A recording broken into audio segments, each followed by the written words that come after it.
అమెరికాలో Trump mark పాలన సంచలనకు దారితీస్తోంది. Trump వర్షన్లో kick cinema చూపిస్తున్నారు ఈ కొత్త ప్రెసిడెంట్. ట్రంప్ 2.0లో తీసుకుంటున్న ఎక్స్ట్రా లార్జ్ నిర్ణయాలకు అందరూ ముక్కున వేలేసుకుంటున్నారు. నేను ఒక్కసారి చెబితే 100 సార్లు చెప్పినట్లే అన్నట్లు ఎన్నికల ప్రచారంలో చెప్పినట్లే అమల్లోకి తీసుకొచ్చే ప్రయత్నం చేస్తున్నారు ట్రంప్ తీసుకుంటున్న నిర్ణయాలు ఇప్పుడు అమెరికాలోనే కాకుండా అంతర్జాతీయంగా చర్చకు దారితీస్తున్నాయి. ట్రంప్ రూటే సపరేటు అనిపించేట్లు ఉన్న ఈ కీలక నిర్ణయాలేంటి? వీటితో అమెరికాలోనే కాక ప్రపంచ వ్యాప్తంగా ఎలాంటి ప్రభావం ఉండబోతోంది?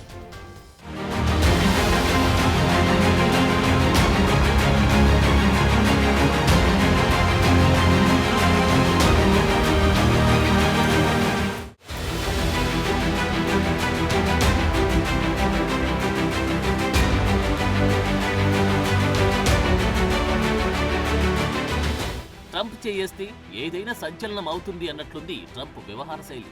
యునైటెడ్ స్టేట్స్ ఆఫ్ అమెరికాకు ప్రెసిడెంట్ గా రెండోసారి గద్దెనెక్కిన డొనాల్డ్ ట్రంప్ ప్రమాణ స్వీకారం చేసిన మొదటి రోజు నుండి తన మార్క్ పాలన మొదలుపెట్టారు. పదవి చేపట్టక ముందు నుండి తన స్టైల్ పరిపాలన ఎలా ఉంటుందో స్పష్టత ఇచ్చారు ట్రంప్. తన టీంలో తీసుకున్న వ్యక్తుల నుండి జాతీయంగా అంతర్జాతీయంగా ఆయన ప్లాన్ ఏంటూ మొదటి రోజే ఆల్మోస్ట్ అర్థమయ్యేలా చేశారు. అమెరికాను అగ్రరాజ్యంగా నిలబెట్టడానికి ఎంత దూరమైనా వెళ్లడం, ఎలాంటి వివాదాస్పద నిర్ణయాలైనా తీసుకోవడానికి వెనకాడననే విధంగా ప్రెసిడెంట్ ట్రంప్ దూకుడు ప్రదర్శిస్తున్నారు. గత 20 సంవత్సరాల అమెరికా రాజకీయ చరిత్రలో అత్యంత ప్రజాదరణ పొందిన ఓటును గెలుచుకున్న మొదటి రిపబ్లికన్ డొనాల్డ్ ట్రంప్. ఇప్పుడు ఆయన మాటకు గాని ఆయన తీసుకునే నిర్ణయాలకు గాని దాదాపు అడ్డులేనట్లే. ప్రస్తుతం కోర్టులు తప్ప ఆయన నిర్ణయాలను ఆపేవారు ఎవ్వరూ లేరని చెప్పాలి. అలాంటి వాతావరణంలో ట్రంప్ ఏది చెప్తే అది శాసనం.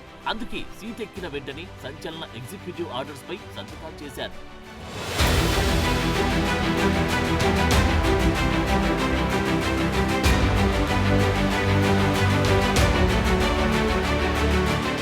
జనవరి 20, 2025న అధ్యక్షుడిగా తన మొదటి ప్రసంగానికి ముందే Donald Trump Canada, Greenland, Panama కాల్వ గురించి చేసిన ప్రకటనతో హెడ్లైన్స్ లో నిలిచారు. పదవీ బాధ్యతలు స్వీకరించిన తర్వాత ట్రంప్ తన ముందున్న అధ్యక్షుల విధానాలను తిప్పికొట్టడం, తన మొదటి పదవీ కాలంలో చేపట్టిన చర్యలను పునరుద్ధరించడం వంటి వరుస నిర్ణయాలు తీసుకున్నారు. ప్రస్తుతం ఇది చాలా మందిని ఆందోళనకు గురి చేస్తోంది. ట్రంప్ సెకండ్ టర్మ్ పాలనలో అమెరికాలో కీలకమైన మార్పులు జరుగుతాయని ఆయన ఎగ్జిక్యూటివ్ ఆర్డర్లు స్పష్టంగానే చెప్పాయి. రిపబ్లికన్ నియంత్రణలో ఉన్న కాంగ్రెస్ మద్దతుతో వలసలు, ఆర్థిక వ్యవస్థ, ఇంధన విధానం, విదేశాంగ వ్యవహారాల్లో ట్రంప్ మార్క్ కనిపిస్తోంది. ముఖ్యంగా ఇమిగ్రేషన్, బార్డర్ పాలసీ వ్యవహారంలో ట్రంప్ కఠిన వైఖరి ఇప్పటికీ సంచలనమైంది. తల్లిదండ్రుల స్థితితో సంబంధం లేకుండా అమెరికాలో పుట్టిన పిల్లలకు పౌరసత్వాన్ని కల్పించే దశాబ్ద కాలం నాటి చట్టాన్ని ఒకే ఒక్క నిర్ణయంతో రద్దు చేయడంపై అమెరికాలో వ్యతిరేకత వ్యక్తమవుతుంది.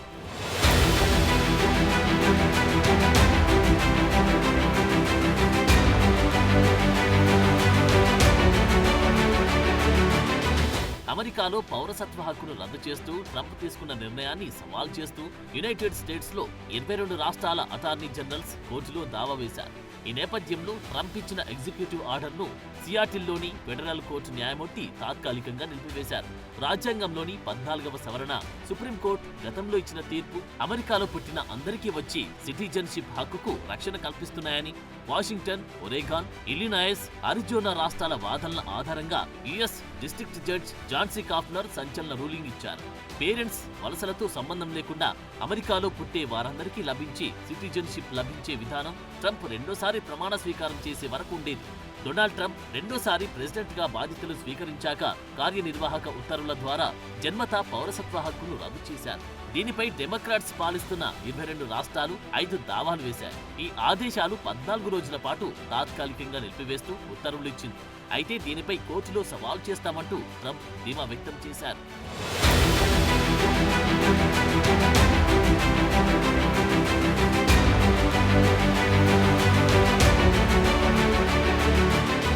ఇకపోతే క్యాపిటల్ అల్లర్లకు సంబంధించి వందల మంది నేరస్తులకు స్వేచ్ఛ లభించే విధంగా ప్రెసిడెంట్ ట్రంప్ నిర్ణయం తీసుకున్నారు.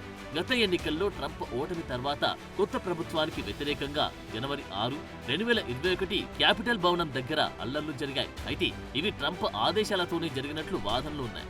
దీనికి సంబంధించి వందల మందిని బైడెన్ ప్రభుత్వం అరెస్టు చేసి జైలుకు పంపింది. కాగా దీనితో సంబంధమున్న 1500 మందికి పైగా నిందితులను క్షమించి శిక్షలను తగ్గించారు. అయితే ఇప్పుడు ట్రంప్ రెండోసారి పదవి చేపట్టిన తర్వాత క్యాపిటల్ అల్లర్లకు సంబంధించి పెండింగ్ లో ఉన్న కేసులను కొట్టివేయాలని న్యాయశాఖను ఆదేశించారు. తన నిర్ణయాన్ని సమర్థించుకున్న ట్రంప్ వాళ్ళంతా సంవత్సరాలు జైలు శిక్ష అనుభవించారని, హంతకులు కూడా ఈ దేశంలో జైలుకు వెళ్లరు, వీళ్లకెందుకు శిక్ష అంటూ వ్యాఖ్యానించారు. ట్రంప్ ఆదేశాల మేరకు 211 మందిని ఫెడరల్ సౌకర్యాల నుంచి విడుదల చేసినట్లు ఫెడరల్ బ్యూరో ఆఫ్ ప్రిజన్స్ తెలిపింది. ఇందులో 18 సంవత్సరాలు జైలు శిక్ష అనుభవిస్తున్న రైట్ ఓత్ కీపర్స్ గ్రూప్ మాజీ నాయకుడు స్టీవర్ట్ రోడ్స్ కూడా ఉన్నారు.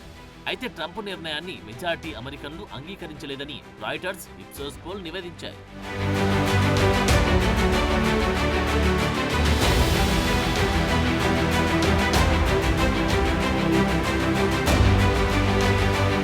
ఇక అమెరికాలో టిక్ టాక్ ను బ్యాన్ చేస్తారని ఎన్నికల సమయంలో చెప్పిన ట్రంప్ ప్రస్తుతానికి టిక్ టాక్ కొనసాగుతున్నట్లు నిర్ణయం తీసుకున్నారు. తన మొదటి పదవీ కాలంలో కూడా టిక్ టాక్ ను నిషేధించే ప్లాన్ కు మద్దతిచ్చారు. అయితే ఇప్పుడు ట్రంప్ తన వైఖరిని మార్చుకున్నారు. ఈ short form video posting platform ను విక్రయించడం లేదా నిషేధించడానికి అవసరమయ్యే చట్టం అమలును 75 రోజుల పొడిగించే ఎగ్జిక్యూటివ్ ఆర్డర్ పై సంతకం చేశారు. దీనిపై తన మనసు ఎందుకు మార్చుకున్నారని అడిగితే టిక్ టాక్ ను వినియోగించుకోవాలని అనుకుంటున్నామన్నారు. ఇక ఈ 75 రోజుల్లోపు అమెరికాలోని టిక్ టాక్ ను ఎవరైనా కొనుగోలు చేయాలని కూడా ట్రంప్ సూచించారు. అలాగే యుఎస్ లో టిక్ టాక్ యాప్ ప్లాట్ఫామ్ కొనసాగింపునకు ట్రంప్ తో టిక్ టాక్ యాజమాన్యం బైటెడాన్స్ ఒప్పందం చేసుకుంది. కాగా భద్రతా కారణాల దృష్ట్యా అమెరికాలోని టిక్ టాక్ లో 50% వాటాను ట్రంప్ కోరారు. ఇక అధ్యక్షుడిగా బాధ్యతలు చేపట్టిన వెంటనే టిక్ టాక్ నిషేధం ఎత్తివేస్తూ ఎగ్జిక్యూటివ్ ఆర్డర్ జారీ చేశారు.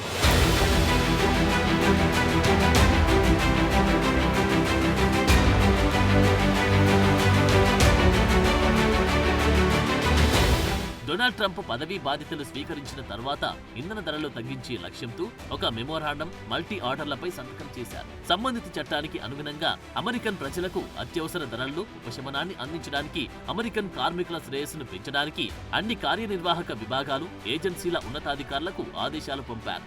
అయితే నిత్యావసర వస్తువుల ధరలు తగ్గించడంపై ట్రంప్ గతంలో చాలా కష్టమని పేర్కొన్నారు. దీనికి విరుద్ధంగా ఇప్పుడు ధరలు తగ్గించే చర్యలు తీసుకోవాల్సిందిగా ఆర్డర్ పాస్ చేశారు. ఇక ట్రంప్ తన మొదటి రోజు పాలనలో సుంకాలను నిలిపివేశారు. తన ఎగ్జిక్యూటివ్ చర్యలు ఇంధన ధరలను తగ్గించగలవని, ద్రవ్యోల్బణాన్ని అదుపు చేయగలవని సవాల్ చేశారు. అయితే ట్రంప్ చేసిన వాగ్దానం అమెరికా ఆర్థిక వ్యవస్థను మార్చడానికి ఎంతవరకు సరిపోతాయి అనేది అస్పష్టంగానే ఉంది.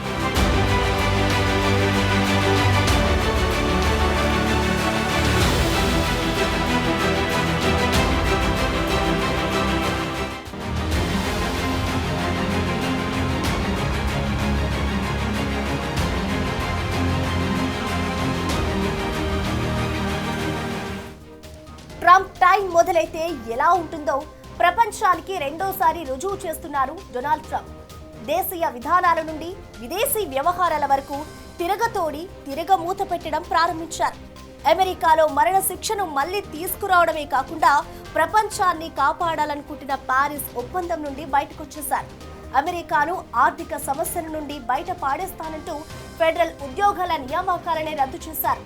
ఎన్ని అడ్డంకులున్నా అనుకున్నది చేయడంలో ట్రంప్కు ఎవ్వరూ సాటి కాదనే విధంగా నిర్ణయాలు తీసుకుంటున్నారు. అదే ఇప్పుడు చాలా మందికి ఆందోళన పెంచుతోంది.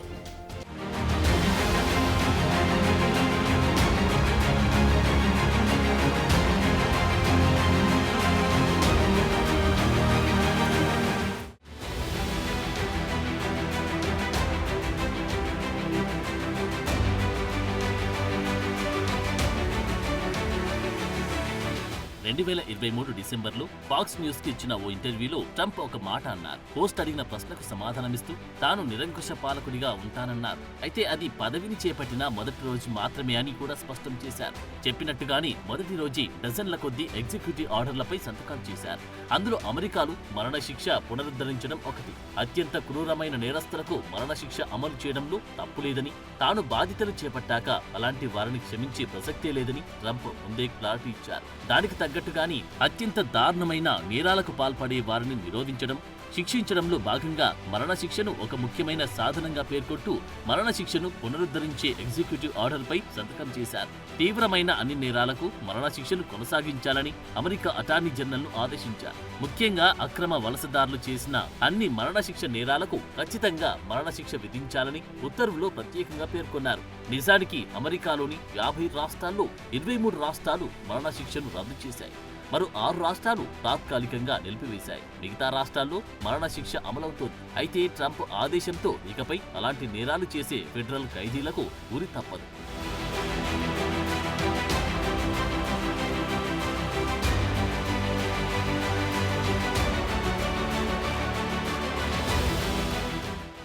ఇక ట్రంప్ ఇచ్చిన ఇమిగ్రేషన్ ఆర్డర్లలో జన్మతా పౌరసత్వాన్ని రద్దు చేయడంతో పాటు సరిహద్దు భద్రత, వలస విధానాల్లో అనేక మార్పులు చర్చకు దారితీస్తున్నాయి. వీటిలో మెక్సికో సరిహద్దుల్లో అత్యవసర పరిస్థితిని ప్రకటించడం ప్రధానమైనది. ఇందులో భాగంగా అమెరికాకి శరణార్థుల ప్రవేశ కార్యక్రమాన్ని నిలిపివేయడం, క్రిమినల్ కార్టెళ్లను ఉగ్రవాదులుగా పేర్కొనడం కూడా ఉంది. ప్రస్తుతం అమెరికాలోకి అక్రమ వలసలను అడ్డుకునే చర్యల్లో భాగంగా మెక్సికో సరిహద్దులను మూసివేయడానికి సుమారు 10,000 మంది సైనికులను పంపుతున్నారు. మరోవైపు అమెరికా నుండి ట్రంప్ పంపివేస్తున్న వేల మంది మెక్సికన్ల కోసం మెక్సికో ఏర్పాట్లు చేస్తోంది. టెంట్లతో పాటు షెల్టర్లను నిర్మిస్తోంది. బస్సుల్లో స్వస్థలాలకు తరలించడంతో పాటు చేతి ఖర్చులకు డబ్బులు కూడా ఇవ్వనున్నట్టు తెలుస్తోంది. తన మొదటి పదవీ కాలంలోని చట్టవిరుద్ధమైన క్రాసింగ్లను అడ్డుకుంటామని పేర్కొంటూ సరిహద్దు అంతటా గోడను నిర్మించాలని ట్రంప్ భావించారు. దానికోసం మిలిటరీ నిధుల్ని కూడా మళ్లించడానికి సిద్ధపడ్డారు. ట్రంప్ జీరో టాలరెన్స్ విధానం చట్టవిరుద్ధమైన ఇమిగ్రెంట్లను ప్రాసిక్యూట్ చేయడానికి తప్పనిసరి చేసింది. ఫలితంగా కుటుంబ విభజనలు జాతీయ ఆగ్రహానికి కారణమయ్యాయి. ఇక ఇప్పుడు కూడా ట్రంప్ కఠిన వైఖరి ఎలాంటి ప్రభావం చూపుతుందో అనే చర్చ నడుస్తోంది.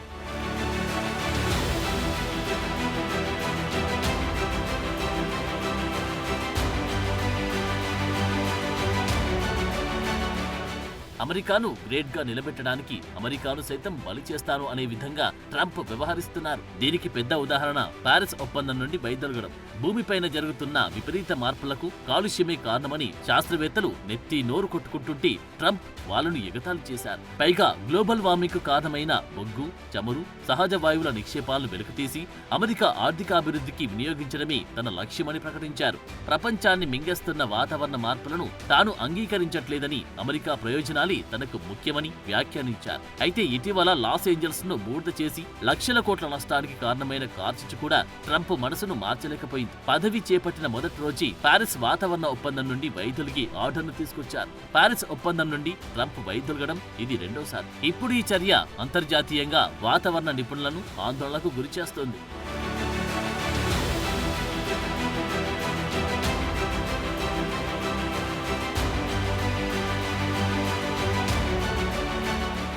ఇక ట్రంప్ నిర్ణయాల్లో మరో కీలకమైనది ప్రపంచ ఆరోగ్య సంస్థ నుండి అమెరికా వైదొలగాలని నిర్ణయం. ట్రంప్ మొదటి పదవీ కాలంలో కూడా WHO నుండి వైదొలిగారు. కాగా ఇది రెండవసారి. బైడెన్ అధికారంలోకి వచ్చిన తర్వాత WHOలో తిరిగి చేరగా తాజాగా ట్రంప్ దాన్ని క్యాన్సిల్ చేశారు. అంటే ఇకపై ప్రపంచంలో చిన్న చితక ముసలి ముతక ఏమైపోయినా ట్రంప్కి పట్టింపే లేదు. కరోనా లాంటి వ్యాధులు ప్రపంచాన్ని అంతం చేసిన ట్రంప్ కేర్ చేయరు. అయితే మేం తిరిగి రావాలని ప్రపంచ ఆరోగ్య సంస్థ బలంగా కోరుకుంటుందని, భవిష్యత్తులో ఏం జరుగుతుందో చూద్దామంటూ ఓ సెటైర్ కూడా వేశారు ట్రంప్.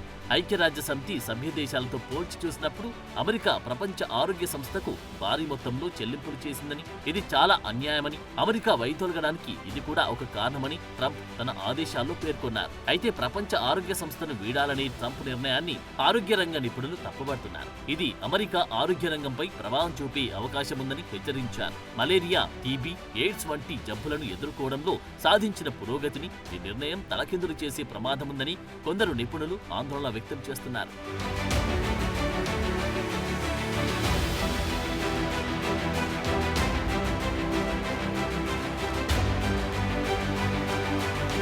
గత ప్రభుత్వంలో జో బైడెన్ ఇచ్చిన 78 ఆదేశాలను రద్దు చేస్తూ ట్రంప్ కీలక ఎగ్జిక్యూటివ్ ఆర్డర్లపై సంతకాలు చేశారు. ఫెడరల్ డైవర్సిటీ, ఈక్విటీ, ఇన్క్లూజన్ సిబ్బంది అందరికీ లే ఆఫ్లు ఇచ్చేశారు. వాళ్ళందరినీ సెలవులో ఉంచడంతో పాటుగా కొత్త నియామకం లేకుండా ఆర్డర్ పాస్ చేశారు. దీంతో ట్రంప్ ఫెడరల్ సివిల్ ఉద్యోగుల నియామకాన్ని నిలిపివేశారు. ఇది అన్ని ఎగ్జిక్యూటివ్ డిపార్ట్మెంట్లకు వర్తిస్తోంది. అంటే ఒక నిర్దిష్ట సమయం వరకు ఖాళీ పోస్టులు భర్తీ చేయరు, కొత్త పోస్టులు సృష్టించారు. అయితే ఈ ఆర్డర్లో సాయుధ దళాల సైనిక సిబ్బందికి, ఇమిగ్రేషన్ అమలు, జాతీయ భద్రత, ప్రజా భద్రతకు సంబంధించిన పదవులకు మాత్రం వర్తించదు.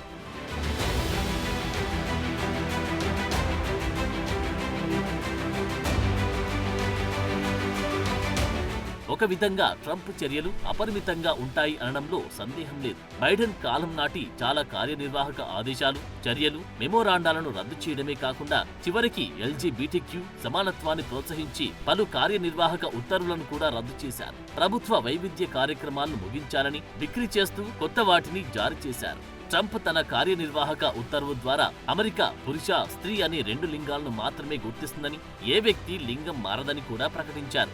ఇక ఇలాంటి చాలా వివాదాస్పద ఆదేశాలు ట్రంప్ 2.0ను మరింత ఆసక్తికరంగా, అంతకు మించిన ఆందోళనకరంగా మార్చాయి. అయితే ట్రంప్ ఎజెండా తన మద్దతుదారులను ఉత్తేజపరిచినప్పటికీ అందులో చట్టపరమైన అడ్డంకులు, లాజిస్టికల్ సంక్లిష్టతలు భారీ సవాలుగా మారతాయి అనడంలో సందేహం లేదు. అలాగే రాజకీయ ప్రత్యర్థుల నుండి ప్రతిఘటనలు మరింత పెరుగుతాయి. మరి రాబోయే రోజుల్లో ట్రంప్ రూటు ఏ గమ్యాన్ని చేరుకుంటుందో, అమెరికాను ఎటువైపు నడిపిస్తుందో వేచి చూడాల్సిందే.